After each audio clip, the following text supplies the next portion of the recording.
Hello. Hello, Vadim. How are you? Fine. Good. Thanks for joining. Right, so I'm just here to really provide sort of a bit of technical assistance, make sure everything goes smoothly. Do you have some slides which we could check? You should be able to use share screen and bring them up. 1 moment, please. Yeah, no problem. We've got 5 or 6 minutes. Yes, it is a lot of time.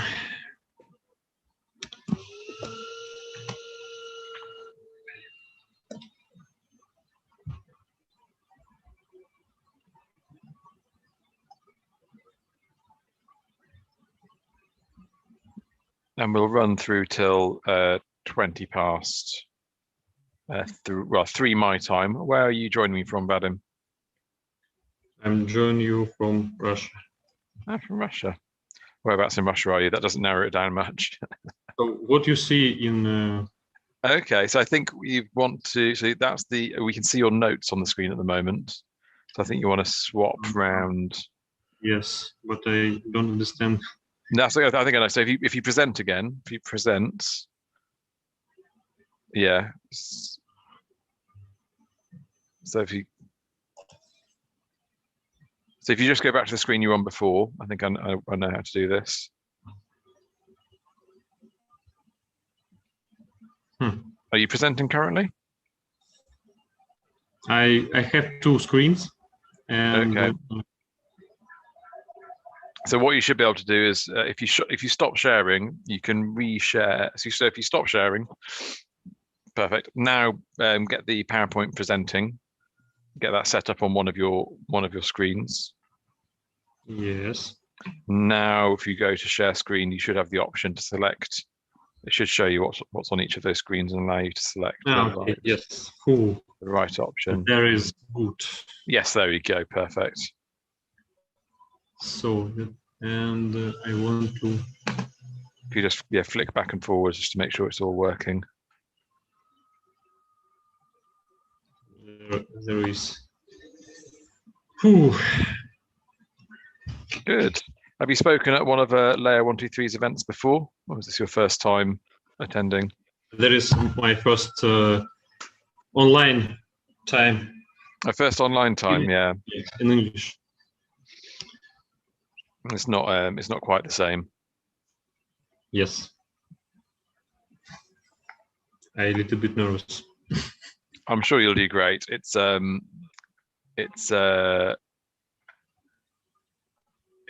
think it's something we've got to get used to. But no, I can hear you very clearly. The screen's very clear, so there shouldn't be any problems. My advice is, don't talk too quickly. Just take your time. Okay. You have until 20 past, and just don't rush it, and you'll be fine. Good. I've done a lot of these. Don't worry. I've given my fair share of presentations and run through a lot of virtual events, so it'll be good. And if there's any questions that come up at the end of the session, I'll let you know and pass those across at the end. There may not be questions, but if there are, I will let you know.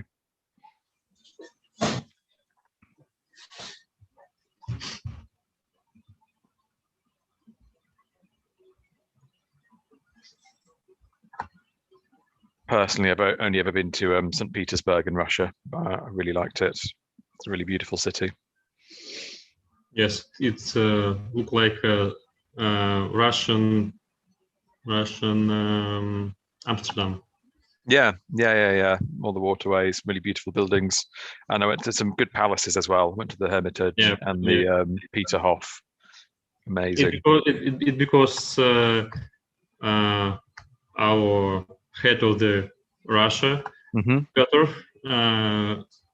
has went to Amsterdam. Oh, really? And, yes, and he lived a few years, and he learned how to make ships. Yeah.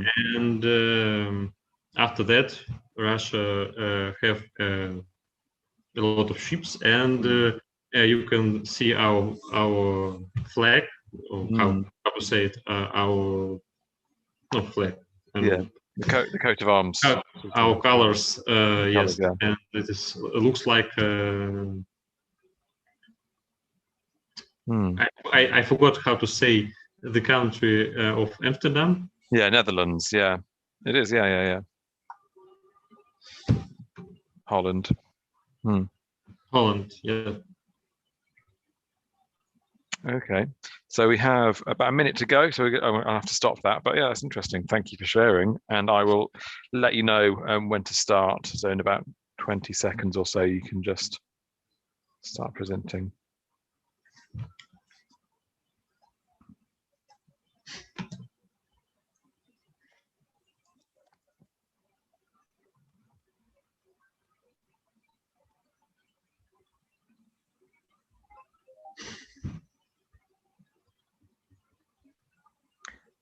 Okay, Vadim, thank you very much for joining us at Layer 123 Europe. You can start the presentation now. Okay, thank you. Hello, and thanks for joining the Layer 123 World Congress.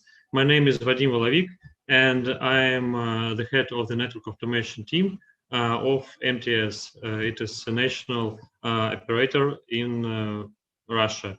And today I would like to share our experience of network automation with you. So in the modern world, most of IT companies make business automation, and one of the ways of automation is network automation. The main goals of the network automation is to reduce the following factors.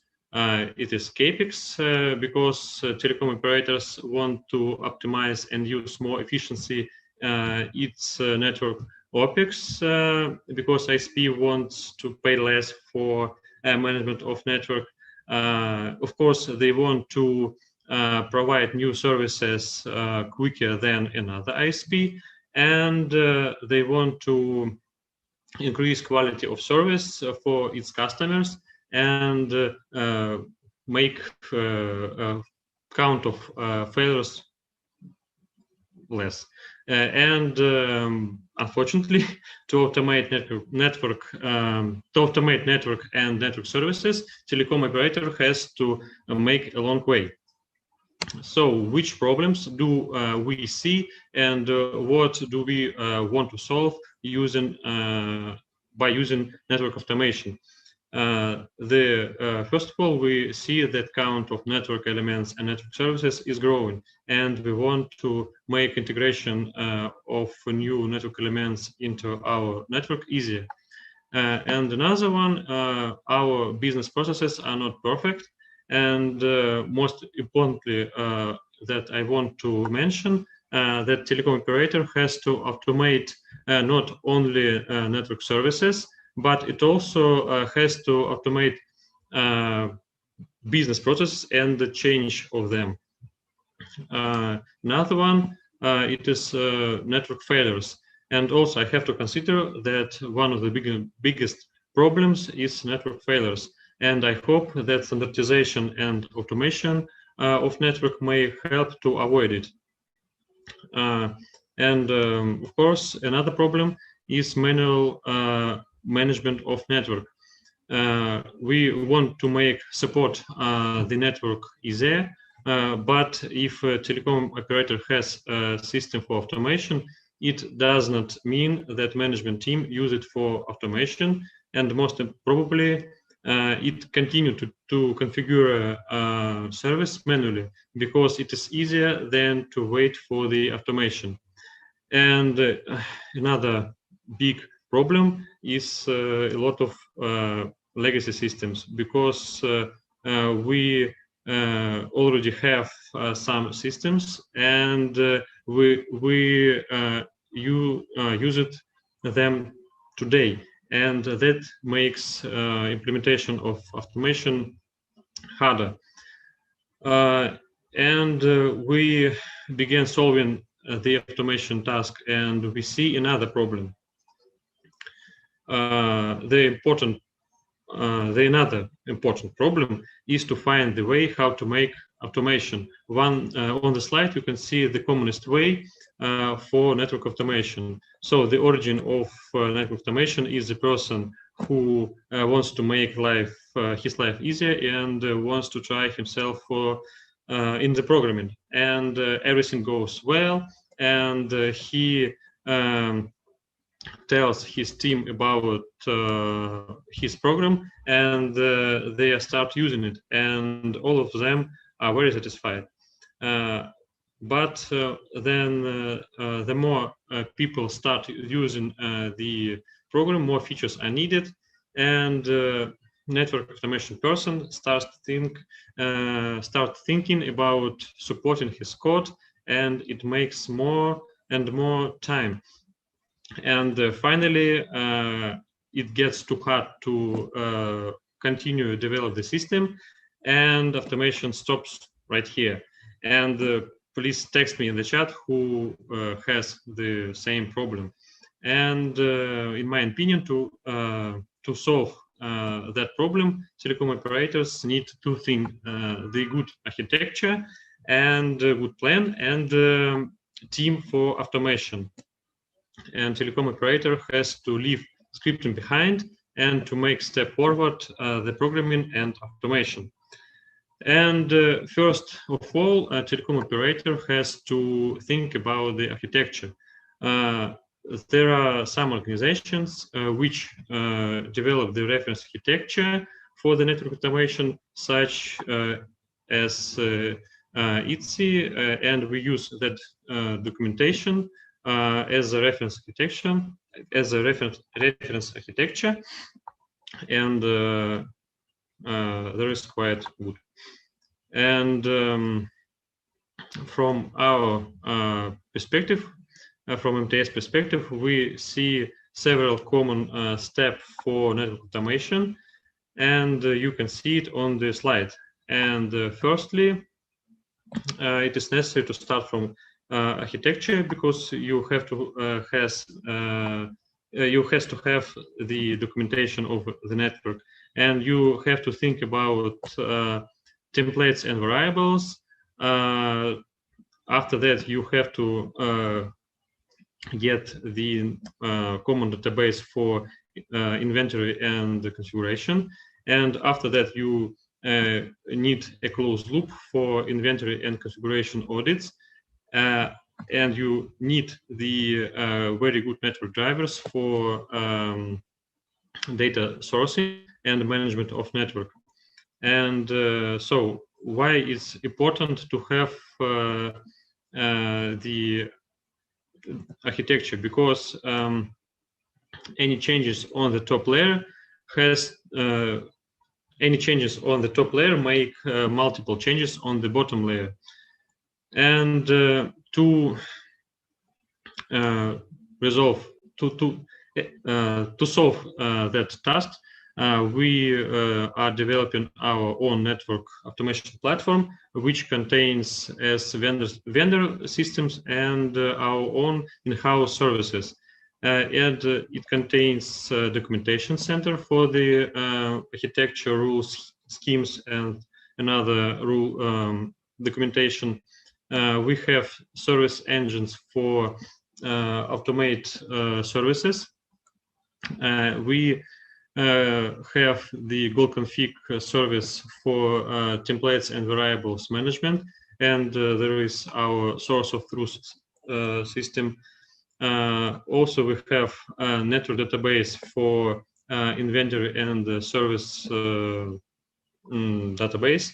Of course, we have the API, and to get a closed loop, we have performance and fault management, and our own service for audits and reports. So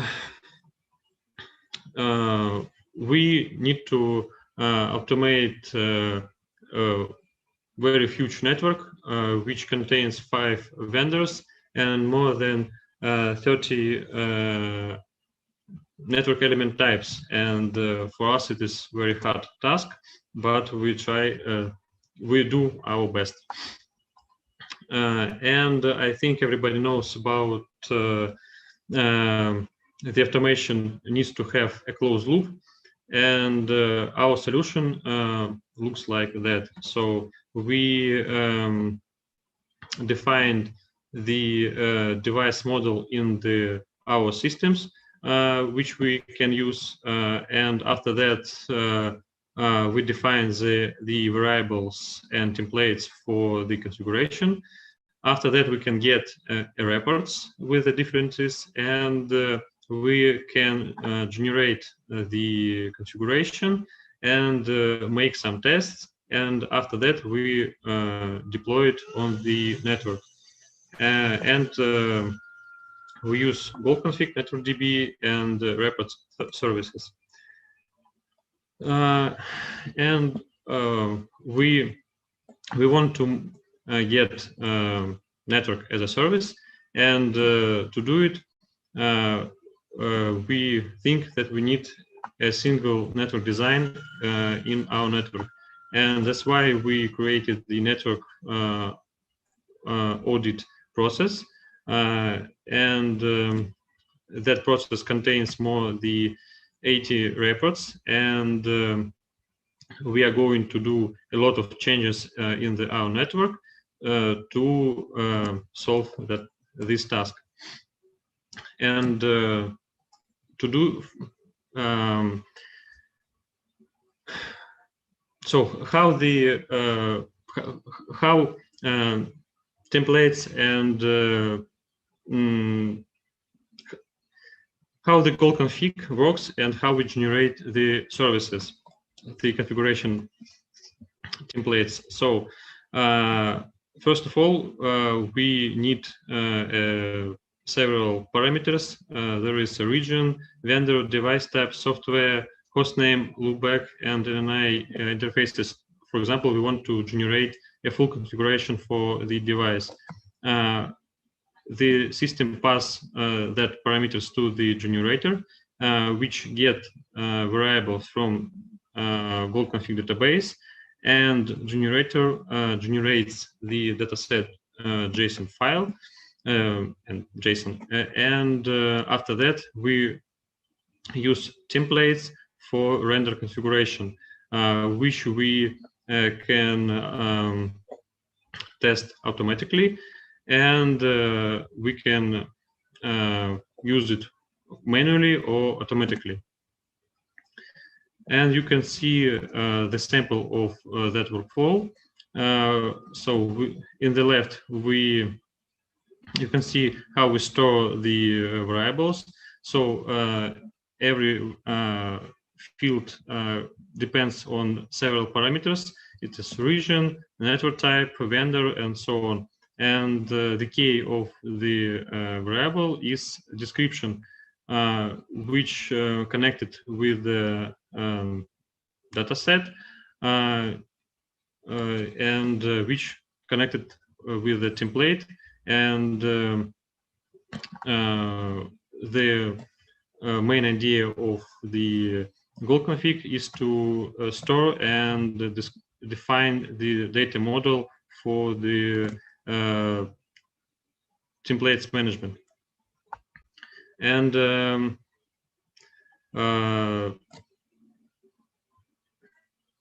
as a result, we can make closed loop for the automation network audit. We have the network design, we have the goal config system, and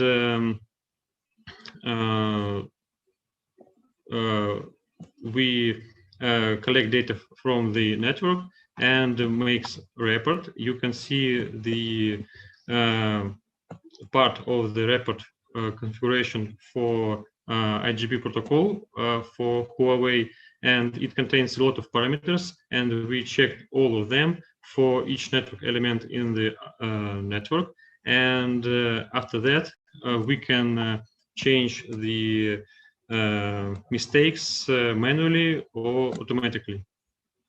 And as a result, we can automate the equipment integration process in our network, and it became possible because we created services such as Network DB and Gold Config, and our case contains the following steps. The first is network element planning. It is a service engine part where we define the network service. After that, we the system can generate configuration of the new element and configuration for existing network element. After that, orchestration layer make configuration of network, and after that the new equipment installed in the network, and after that orchestration layer and the system see the new device and makes configuration for the new network element and for existing network element. After that, system makes some tests, and we are ready for deployment of services. And that's how we can save CapEx and OpEx. We get less failures, and now we has shorter period for equipment integration. And now we are looking at the best solution for the orchestration layer, and we open the RFP process, and we hope to see multi-vendor solution which we can manage for our network. But it is very important to have the system inside the telecom operator, which can make a business logic inside the telecom operator. So that's our experience, and that's our way how to automate the service, and that's how we automate the network domain in the MTS.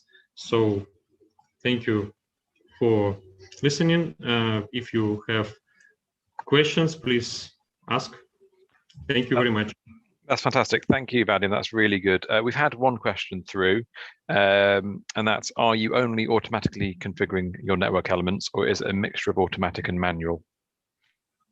Right now, it is a mix, because we are not ready for automatically configuration, because we need to complete our network audit task. It is very long. It is very long task, because we have a lot of network elements, more than 10,000, and it is the first step for network automation, I think. Great, thank you. Really, really useful presentation, and thanks for answering that question. That's all. So thank you very much. And as I think you said, people are welcome to contact you and